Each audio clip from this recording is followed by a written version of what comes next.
राधे राधे। आप सब पे बजरंगबली का आशीर्वाद सदैव बना रहे। क्या आपने कभी भले शब्दों की प्रचंड शक्ति का अनुभव किया है? भद्रम श्लोकम श्रूयासम, अर्थात मैं सदा भला शब्द ही सुना करूं।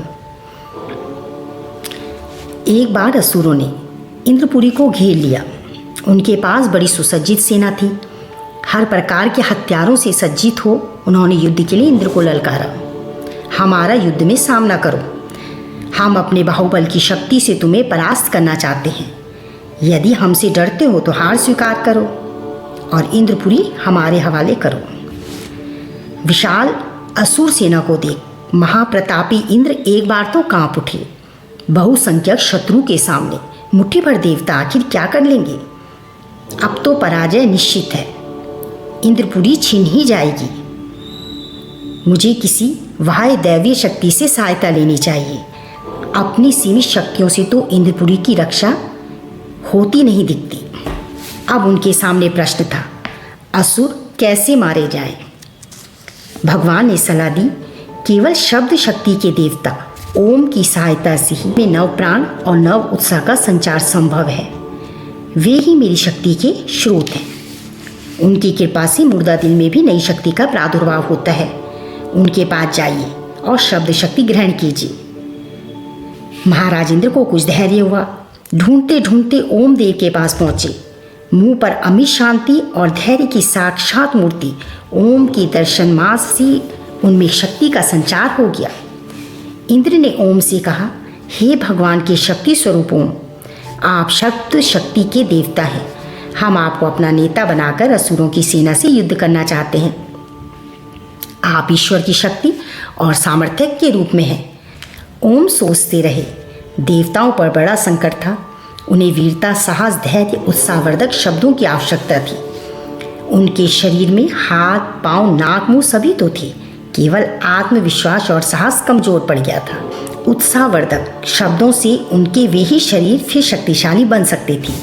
उनके लिए शब्दों की शक्तियों की योजना करनी होगी। देवताओं की विनय पर उन्हें दया आ गई। ओम एक शर्त पर देवताओं को दिव्य सहायता देने को तैयार हुए। सबने पूछा, हे देव, कहिए आपकी क्या शर्त है? मुझ ओम को पहले पढ़े बिना, अर्थात मुझ ओम को पहले पढ़े बिना ब्राह्मण वेदोच्चारण ना करें। मेरे नाम का उच्चारण सबसे पहले किया जाए। यदि कोई ब्राह्मण मेरा नाम लिए बिना वेद पाठ करे तो वो देवताओं द्वारा स्वीकार न हो। ओम के बिना असुर जीतते नहीं सकते थे, अतः देवताओं ने उनकी शर्त मान ली। उन्होंने देवताओं की सेना का संचालन किया। पूरी सेना के सामने वे खड़े थे। वे बोले, देवताओं, मेरे नाम का उच्चारण करते करते पूरे धैर्य के साथ आगे बढ़िए। आप सिंधु की था नाप लेंगे, कायरता दूर हो जाएगी और आपके अंदर अटल विश्वास की शक्ति आ जाएगी। आज आप अपनी शक्ति को पहचान लीजिए। आप में दैवीय शक्तियाँ तो हैं पर सो रही हैं। मेरा नाम लेने से वे खुल जाएंगी। देवताओं की सेना आगे बढ़ी। घोर युद्ध हुआ। देवताओं की सेना विश्वास से ऊंचे स्वर में ओम ओम ओम ओम का उच्चारण कर रही थी।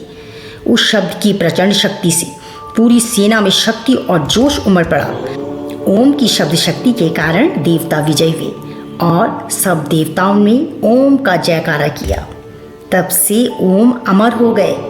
थके हारे जीवन में निराश, उत्साहहीन व्यक्तियों को जीवन में नव जीवन, नई प्रेरणा, नई शक्ति देने के लिए ओम शब्द का प्रयोग विचलित है। संकट में, विपत्ति में युग युग से जनता ने ओम शब्द के उच्चारण तथा श्रवण से आत्मविश्वास प्राप्त किया है। नए सिरे से जीवन के मोर्चे पर आरूढ़ हुए हैं। सचमुच में मैंने स्वयं परखा है तो आप भी परखेंगे। हर विपत्ति में ओम आपको एक नया साहस देने वाला चमत्कारी शब्द है। ओम ब्रह्म बीज है, त्रिविध आकार रूपी ब्रह्मा का संक्षिप्त रूप। इसकी ध्वनि से ऐसा सूक्ष्म कंपन उत्पन्न होता है, चारों ओर शक्ति और साहस की लहरें फैलती हैं। अतः दिन में कई बार इसका प्रयोग करें। भगवान श्री कृष्ण ने ओम की महिमा का वर्णन करते हुए गीता के 8वें अध्याय में लिखा है, ओमित्येकाक्षरम ब्रह्मा व्याहरन् माम नु स्मरन् या प्रयाति त्यज्य संदेहम स यति परमाम गति। अर्थात जो आदमी मन और इंद्रियों को वश में कर ओम शब्द का जप करता है वो ब्रह्मा का स्मरण करता है और इस भौतिक देह को त्याग कर परम पद को प्राप्त होता है। और इस पद को प्राप्त करने के बाद जीवात्मा जन्म मरण के बंधन से मुक्त हो जाती है। बोलो ओम ओम।